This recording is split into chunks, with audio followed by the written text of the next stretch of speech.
ఏమన్నా కొత్తనా? రాజశేఖర రెడ్డి గారు ఏమన్నా కొత్తనా? నా మతం ఏమిటని తెలియదా ఎవరికైనా ఆంధ్ర రాష్ట్రంలో కానీ దేశంలో కానీ? నా కులం ఏమిటి అని చెప్పి ఎవరికి తెలియదా రాష్ట్రంలో కానీ దేశంలో కానీ? రాజశేఖర రెడ్డి గారు 5 సంవత్సరాలు ముఖ్యమంత్రిగా ప్రతి సంవత్సరం బ్రహ్మోత్సవాలకు వస్త్రాలు నాన్నగారే సమర్పించారు. మా నాన్నగారు కొడుకునే కదా నేను కూడా తిరుపతికి ఎన్నోసార్లు పోయా కదా ఇంతకు ముందు కూడా ముఖ్యమంత్రి కాకమునుపు. అంతెందుకు నా పాదయాత్ర మొదలెట్టేటప్పుడు వెంకటేశ్వర స్వామి ఆశీస్సులు తీసుకుని మొదలెట్టా. నా పాదయాత్ర అయిపోయిన తర్వాత నేరుగా తిరుపతికి వెళ్ళి కాలినడకన కొండెక్కా. తిరుపతికి వెళ్ళి కాలినడకన కొండెక్కి వెంకటేశ్వర స్వామి దర్శనం చేసుకుని తర్వాతనే ఇంటికి పోయా. నా పాదయాత్ర అయిపోయిన తర్వాత నా 3648 కిలోమీటర్లు నా పాదయాత్ర అయిపోయిన తర్వాత. ఇవన్నీ తెలియవా రాష్ట్ర ప్రజలకు? మన అప్పుడు చంద్రబాబు నాయుడు గారు ప్రభుత్వమే కదా అప్పుడు ఉండింది. అప్పుడు నేను ప్రతిపక్ష నాయకుడినే కదా అప్పుడు. మన ఆయన కళ్ళ ముందరనే కదా వెళ్ళింది, తిరుపతి కొండెక్కింది 2 సార్లు. మళ్ళీ దాని తర్వాత నేను ముఖ్యమంత్రి అయినా 5 సంవత్సరాలు తిరుపతి బ్రహ్మోత్సవాలకు దగ్గరుండి వస్త్రాలు నేనే సమర్పించాను.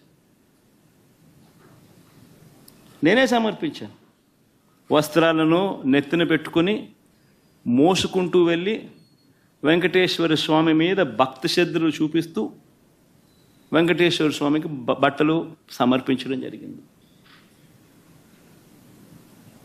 నేను అడుగుతా ఉన్నా,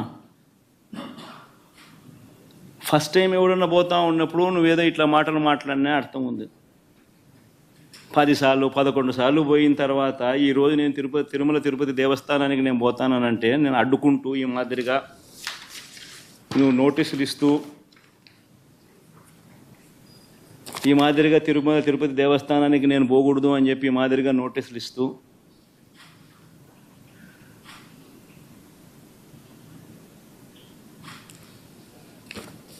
ఈ మాదిరిగా మా ఎమ్మెల్యేలకు మా కార్పొరేటర్లకు అందరికీ కూడా ఈ మాదిరిగా నోటీసులు పంపుతూ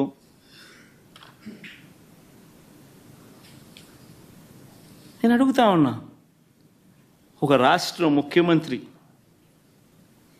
ఇంకా 5 సంవత్సరాలు బ్రహ్మోత్సవాలలో తిరుమల తిరుపతి దేవస్థానానికి వస్త్రాలు సమర్పించిన నేను, ఇన్నిసార్లు తిరుమల తిరుపతి దేవస్థానానికి వెళ్ళిన నేను, ఈరోజు తిరుమల తిరుపతి దేవస్థానానికి నేను రాకూడదట, పోకూడదట. కారణం ఏమిటంటే నా మతమట. నేను అడుగుతా ఉన్నా, నా మతం ఏమిటి అని అడుగుతా ఉన్నారు. అడుగుతా ఉన్నా నా మతం ఏమిటని. అవును, 4 గోడల మధ్య నేను బైబిల్ చదువుతాను, తప్పేముంది? బయటికి పోతే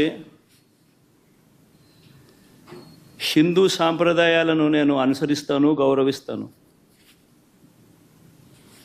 బయటికి పోతే ఇస్లాంను అనుసరిస్తాను, గౌరవిస్తాను. బయటికి పోతే సిక్కిజంను అనుసరిస్తాను, సిక్కిజంను నేను గౌరవిస్తాను. నా మతం ఏమిటని అడుగుతా ఉన్నారు. నా మతం మానవత్వం. డిక్లరేషన్లో రాసుకుంటానేమో. సంఘటనలు మీరు బయటికి తీసుకొచ్చారు వీటిని. అలాగే అనేక పర్యాయాలు నేను క్షేత్రస్థాయి పర్యటనకు వెళ్ళినప్పుడు మా దృష్టికి తీసుకొచ్చారు గత కొద్ది సంవత్సరాలుగా.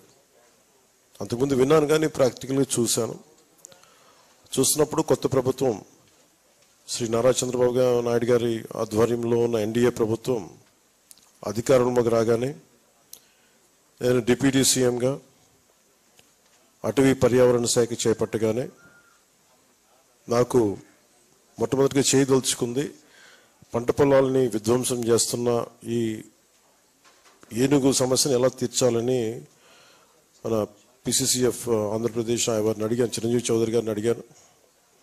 అడిగితే ఇలాంటి బాగా ఎదుర్కోగలిగే సత్తా సమర్థత కర్ణాటక అటవీ శాఖకు ఉంది. మనం వాళ్ళని అప్రోచ్ చేసి కొంత సహాయం చేసే అవకాశాలు ఉన్నాయన్నారు.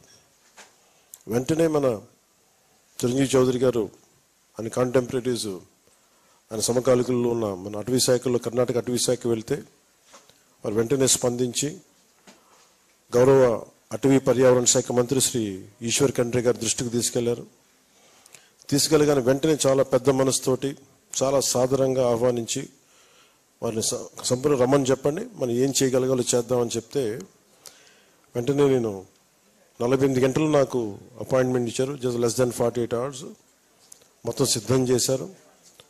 విధాన్ సౌదాకి వెళ్ళాను. కర్ణాటకలోని విధాన్ సౌదాకి వెళ్ళి కూర్చుంటే చాలా ఆంధ్రప్రదేశ్ నుంచి మన ప్రజలందరూ తరపున సమస్యను విన్నవించాను.